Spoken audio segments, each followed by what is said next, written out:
seguimos cuidándonos. Ay, qué bueno. Hola, les damos la bienvenida una vez más a Aprende en Casa 2. Un espacio en el que vamos a poder estudiar y divertirnos desde nuestros hogares. Y hoy nos acompaña la maestra Gabriela Silva. Bienvenida. Hola, muchas gracias. Estoy muy contenta de estar aquí con ustedes porque ahora nuestro objetivo va a ser elaborar una guía de estudio. Así es que para eso vamos a tener que analizar diferentes tipos de información. Exacto. Entonces ya lo saben. Nosotras vamos a estar acompañándolos el día de hoy. Ya estamos listos para nuestra clase, pero antes vamos con Ajo listo para que nos enseñe a lavarnos las manos. Lava muy bien tus manos con agua y con jabón durante 20 segundos.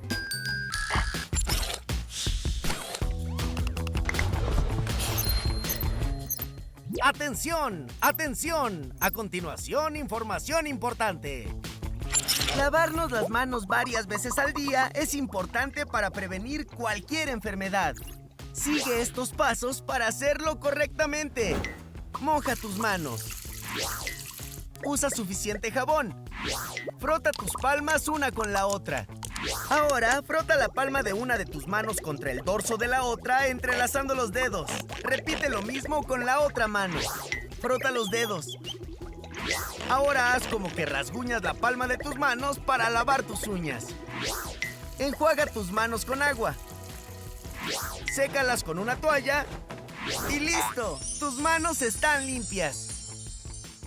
Si no tienes agua y jabón, usa desinfectantes a base de alcohol. ¡Cuídate! No olvides tus materiales para anotar las preguntas y actividades que se te piden, para que cuando acabe el programa puedas responderlas y hacerlas a tu ritmo.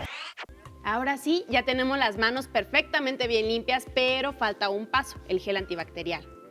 Gracias. Muchas gracias, Gaby. Yo también me voy a poner un poco. ¿Y qué materiales necesitamos para la clase de hoy?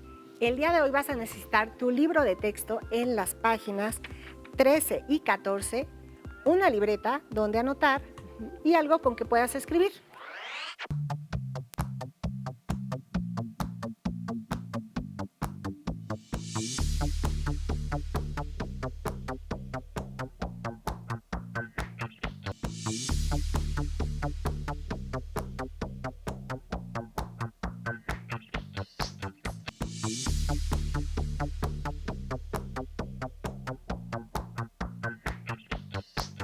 Perfecto, pues ya saben, si no lo tienen ahora mismo con ustedes, corran. Y ya estamos listos para comenzar, ahora sí. ¿Qué les parece si comenzamos nuevamente con la lectura del libro de las preguntas? Perfecto. Hoy vamos a dar inicio en el tercer fragmento en la estrofa 26.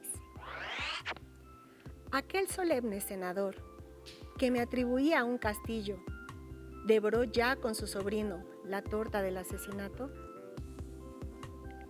¿A quién engaña la magnolia con su fragancia de limones? ¿Dónde deja el puñal el águila cuando se acuesta en una nube? 27. ¿Murieron tal vez de vergüenza estos trenes que se extraviaron?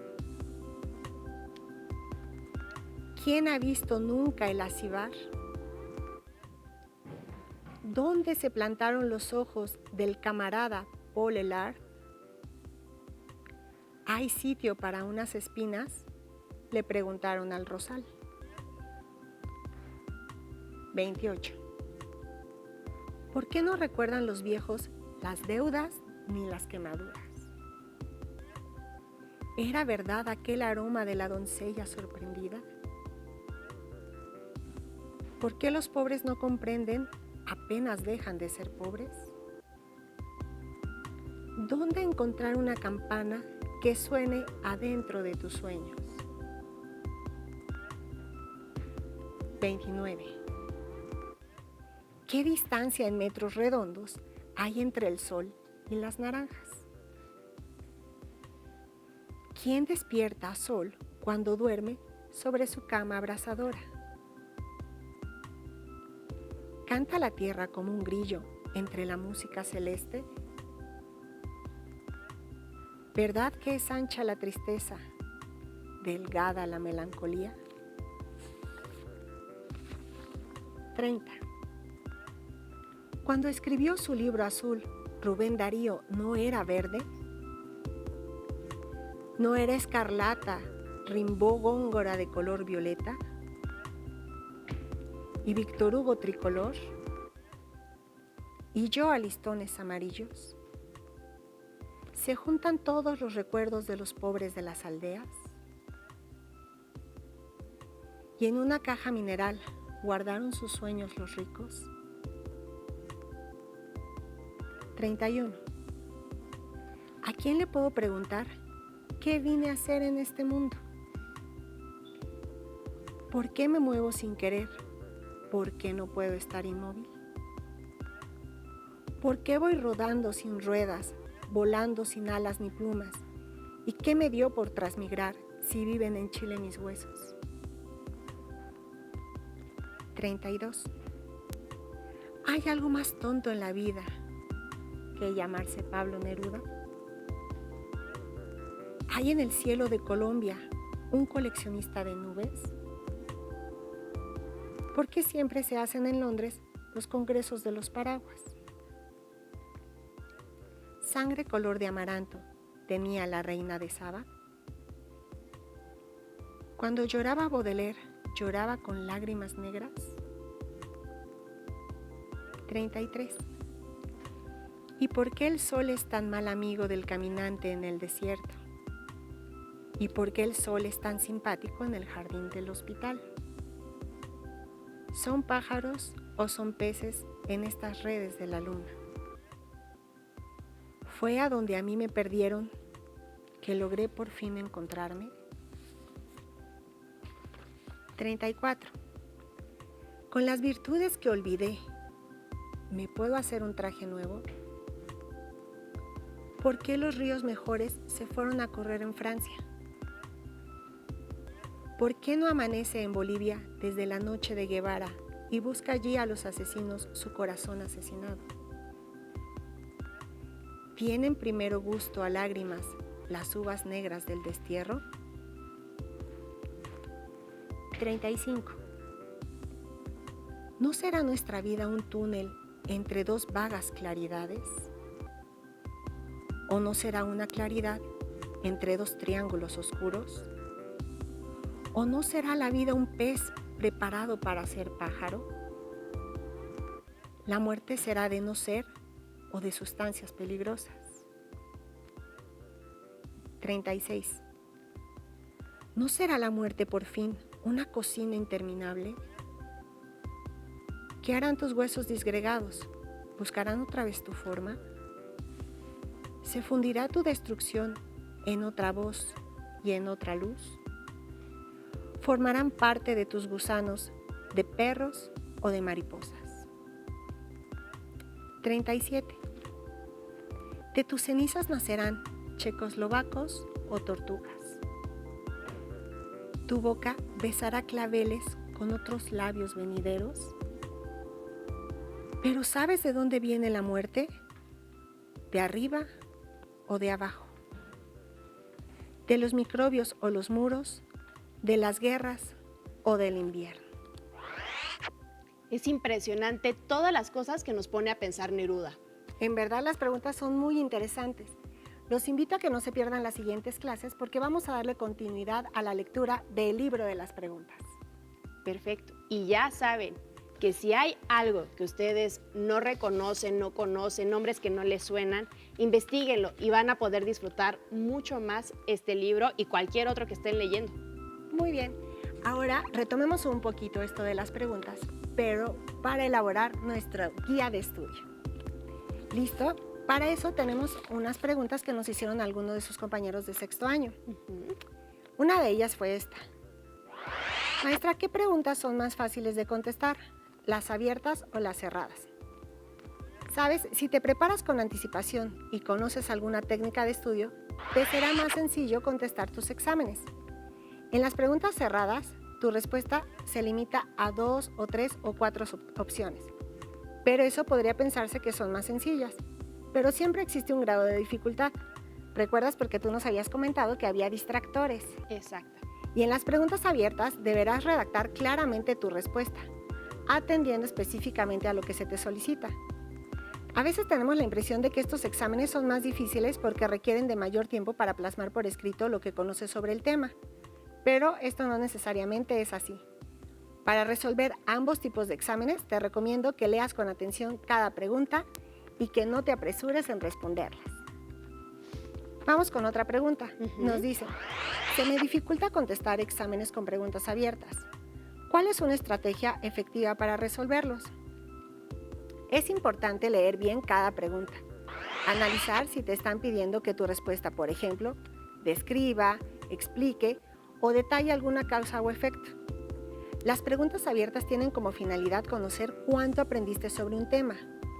Valora aquellos datos que son los más importantes de memorizar y después el resto lo puedes expresar con tus propias palabras. Es importante que también leas las instrucciones de los exámenes para que veas en qué términos están solicitando tus respuestas. Y una última pregunta. Dice, ¿el examen que presentaré para ingresar a la secundaria y después a la preparatoria solo tendrá preguntas cerradas? Sí, las preguntas pueden corresponder a varias asignaturas e incluso pueden estar formuladas para valorar tu habilidad verbal y de razonamiento abstracto. Por lo general te proporcionan un temario o guía de autoestudio. Debes prepararte con tiempo suficiente, tomar tus clases con regularidad, consultar fuentes confiables y siempre que tengas duda, pregúntale a alguien que pueda apoyarte. Pues ya saben, espero hayan anotado todas las respuestas que acaba de dar la profesora Gaby para que cuando llegue el momento de hacer su examen para el paso a la secundaria, ustedes lleguen lo mejor preparados posible. Y ya saben, lean bien las preguntas y las respuestas porque hay unos que son distractores. ¿Qué les parece? Para que estemos más apoyados, los invito a que abramos la página 13 de nuestro libro. Ahí vienen una serie de estrategias y procedimientos que podemos llevar a cabo. Fíjense bien, reflexionen un poquito y piensen. ¿Cómo te preparas para un examen escrito? Seguro que sí te preparas, ¿verdad? ¿Tú cómo te preparas, María? Yo, dependiendo de cuál sea la materia, por ejemplo, si es historia, vuelvo a leer, me cuento como si fuera una historia, valga la redundancia, el tema que va a ser el examen. O si es geografía, por ejemplo, me aprendo muy bien el concepto y ya cuando es el examen, yo elaboro mi propia respuesta. Esos son buenos consejos. Veamos otra. ¿Cómo resumes la información para estudiar? Ahorita María nos dijo algo, ¿no? Que sacaba la idea principal y después, pues ya de ahí se explayaba. Entonces, esa es una manera para que nosotros podamos resumir la información. Podemos primero leer como dijo que hacía en historia. Leo todo. Después, subrayo lo más importante. Y ahora sí, puedo hacer un resumen. Exacto. Fíjense, ¿y tú elaboras cuestionarios? ¿A ti se te hace sencillo elaborar cuestionarios? Al principio me costaba mucho trabajo preguntarme qué era de lo que tenía en el texto o en el tema o lo que fuera que estuviera viendo, qué era lo más importante. Pero una vez que aprendí cuáles eran las preguntas adecuadas que tenía que hacerle al tema del día, pues se me hizo mucho más fácil. Aparte, ya vimos en clases anteriores la importancia de reconocer los tipos de preguntas en los cuestionarios. Exacto. Seguro que ahora se te va a hacer mucho más sencillo. Tenemos también cómo vas respondiendo las preguntas. ¿Tú qué estrategia utilizas?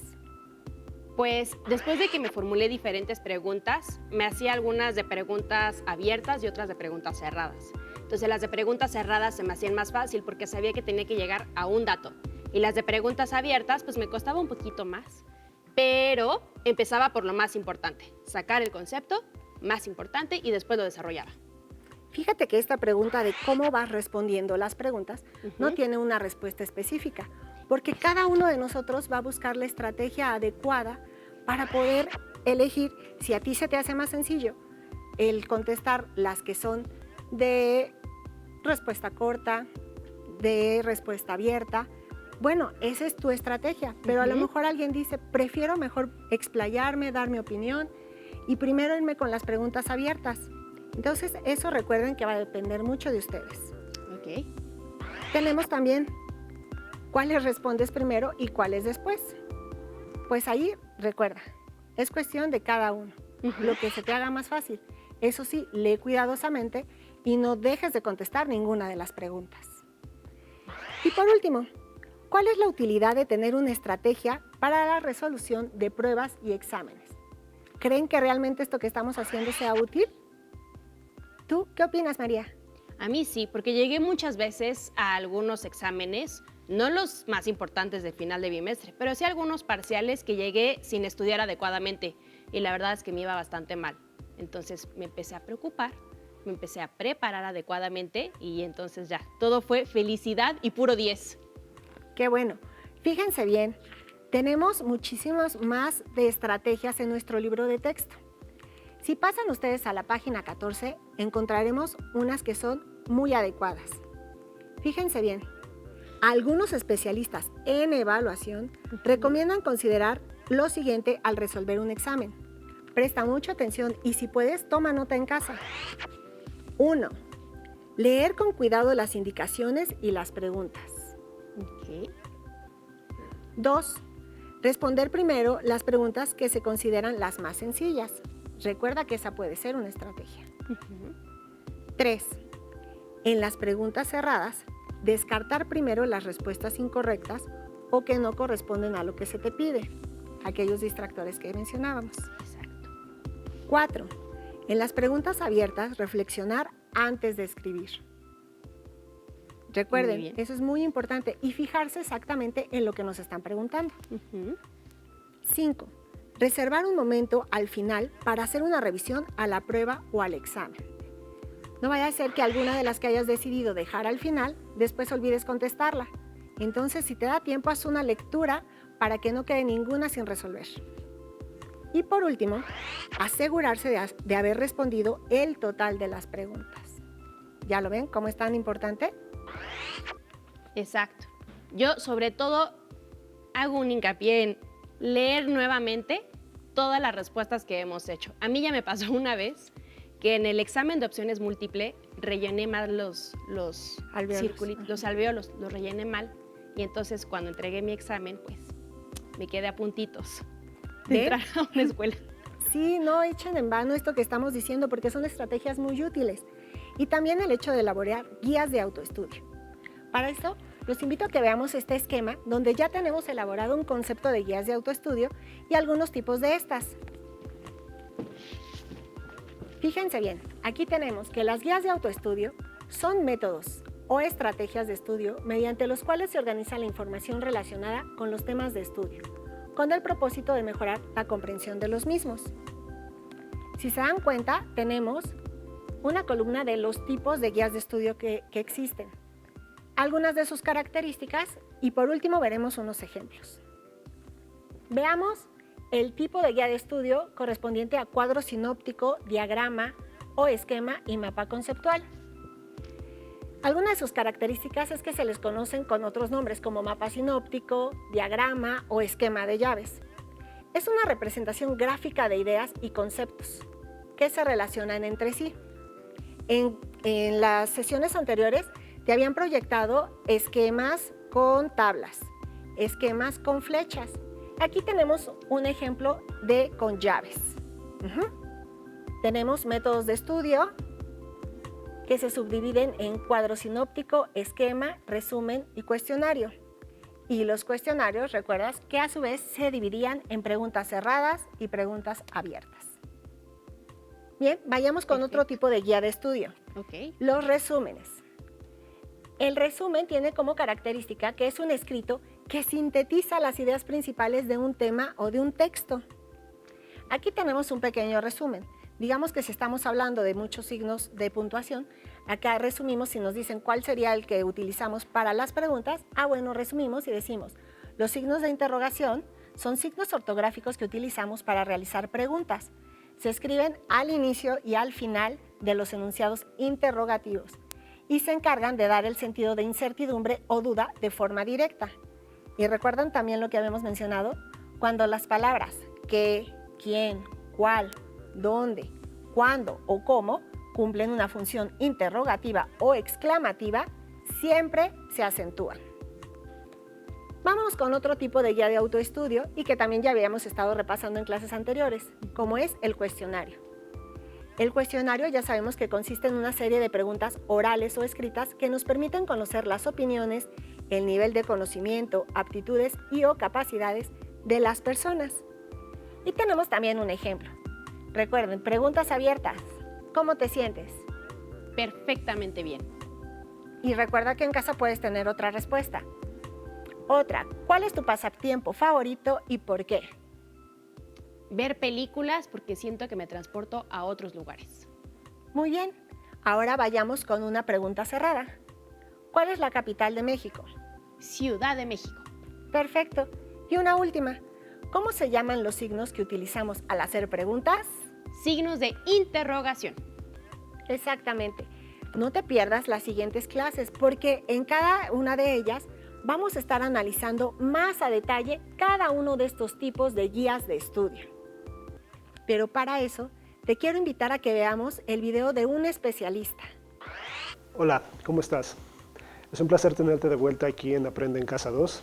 Yo soy David Saldaña y hoy vamos a platicar acerca de la relevancia de las preguntas en el proceso de aprendizaje. Las preguntas son una de las herramientas más útiles y accesibles que tenemos para generar todo tipo de conocimiento. En realidad se podría decir que son la herramienta principal para generarlo, ¿no? Y están cotidianamente a nuestro alrededor, todos los días. Seguramente las utilizas para preguntar cosas tan sencillas como dónde queda un lugar, es decir, obtener una dirección, también cómo se realiza un trámite, o incluso entre tus amigos o con tu familia. Algo tan sencillo también como qué es lo que van a hacer tus papás ese día, ¿no? Sin embargo, las preguntas también funcionan como una herramienta muy importante en el ámbito académico, puesto que nos permiten explorar. Hay un sentido de exploración muy marcado en las preguntas para todas las asignaturas, ¿no? Las preguntas en general se dividen en dos formatos, que sería el formato abierto, en el que se nos pide, por ejemplo, un tipo de información muy específica a desarrollar, ¿no? Y tenemos otro tipo de formato en el que las preguntas son muy puntuales, como por ejemplo aquellas en las que se nos pide hablar de lo verdadero o falso, ¿no? En un formato de opción múltiple, por ejemplo, en las que se nos dan muchas respuestas y tenemos que elegir específicamente la correcta, u otras más puntuales, como aquellas en las que se nos pide una fecha, por ejemplo en historia, ¿no? Cuál es el año en el que inicia la Revolución Mexicana, y como decíamos, que se contraponen a las generales en las que se nos pediría, por ejemplo, decir cuál es el proceso por el que surge la Revolución Mexicana, ¿no? Las preguntas no solamente son relevantes en este sentido de la evaluación, ¿no? De enfrentarse a exámenes, sino también en torno a tu propio proceso de aprendizaje, ¿no?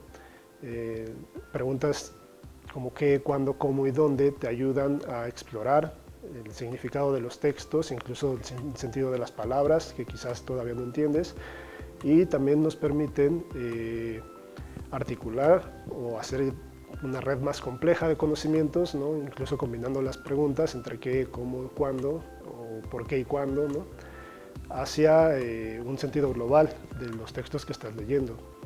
Desde mi propia experiencia como investigador de literatura, uno de los tips o consejos, ¿no? más sencillos para empezar a familiarizarnos con la formulación de las preguntas sería, por ejemplo, enfocarte en productos de tu interés, ¿no? Por ejemplo, manga, anime, películas de superhéroes, series, todos estos productos que están a tu alcance y que seguramente te interesan mucho. También tienen contenidos desde los cuales puedes generar estas preguntas y llevarlas quizás a un nivel más complejo para después trasladarlas al ámbito académico y desde ahí también identificar qué es lo que te interesa de las asignaturas que estás tomando y poder acercarte con más herramientas a la vida académica. Esto puede parecer muy sencillo, pero también requiere cierto grado de reflexión, ¿no? Las preguntas también nos llevan a ese punto de la reflexión sobre lo que estamos aprendiendo, cómo lo estamos aprendiendo, Y uno de los puntos más importantes quizás ahí sería precisamente entender que las preguntas repetitivas incluso no son malas, sino que están señalando cosas que tenemos que seguir explorando, información que quizás es muy compleja y todavía podemos digerir más o tratar de interpretarla, de modo que nos guían, ¿no?, a través del aprendizaje y son esenciales no solo en el ámbito académico, ¿no? Todo lo que salga de ahí del ámbito académico nos puede llevar otra vez a lo cotidiano y a seguir realizando preguntas. Y de mi parte, lo más importante sería recomendar que sigas haciendo preguntas e incitarte a preguntar sobre todo tipo de cosas, puesto que así es como vas a poder desenvolverte mejor con todo tipo de información, tanto en lo académico como en tu cotidianidad, ¿no? De mi parte es todo y espero que hayas aprendido algo. Muchas gracias. Así como el doctor David, ustedes también utilicen las preguntas para detonar algunas respuestas, buscar otro tipo de conocimiento que les pueda ayudar a estudiar o simplemente satisfacer su curiosidad. Sabes, él es doctor en letras, pero nos da su perspectiva como investigador. Así es que todas esas herramientas que nos dio nos van a ayudar a que podamos realizar una mejor guía de estudio. Pues con esto hemos llegado al final de Guía de Autoestudio. Y espero que ustedes lo hayan disfrutado y aprovechado tanto como nosotras. Vamos a la siguiente materia. Nos vemos hasta la próxima. Pero antes vamos a movernos un poco.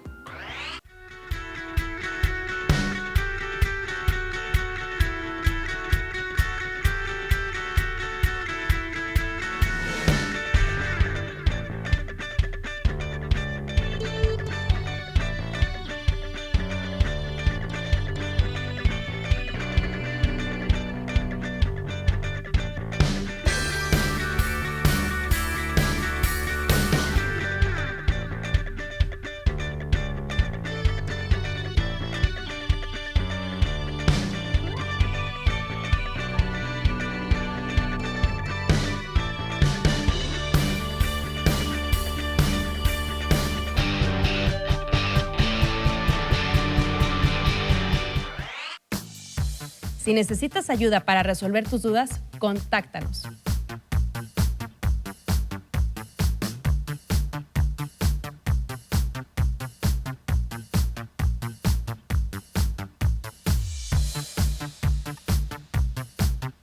También puedes encontrar los libros de texto en la página conalitec.cep.gov.mx.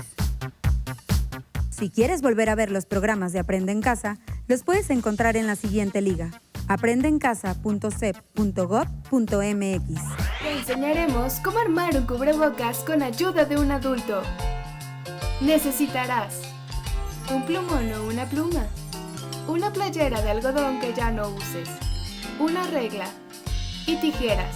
Recuerda que la manipulación de estas debe estar supervisada por un adulto. ¡Empecemos! 1. Estira la playera a lo largo y a lo ancho. 2. Marca con el plumón o la pluma y con ayuda de la regla 10 centímetros de largo, partiendo de abajo hacia arriba. Repite el paso anterior del otro lado de la playera. 3. Traza la línea horizontal entre los dos puntos. 4. Con ayuda de un adulto, corta sobre la línea horizontal que marcaste. Asegúrate de cortar por fuera de la playera. No introduzcas las tijeras en ella. 5. Ahora tenemos un pequeño pedazo de playera. Estira a lo ancho y con ayuda de la regla, mide y marca con el plumón o la pluma de 15 a 18 centímetros de largo de un lado, dejando un margen de 2 centímetros de alto arriba y abajo. 6. Nuevamente pide ayuda a un adulto para recortar las líneas marcadas. ¡Listo! Ya tienes un cubrebocas con 2 pares de cuerdas. Para colocártelo, deberás amarrar las cuerdas sobre tu cabeza y alrededor de tu cuello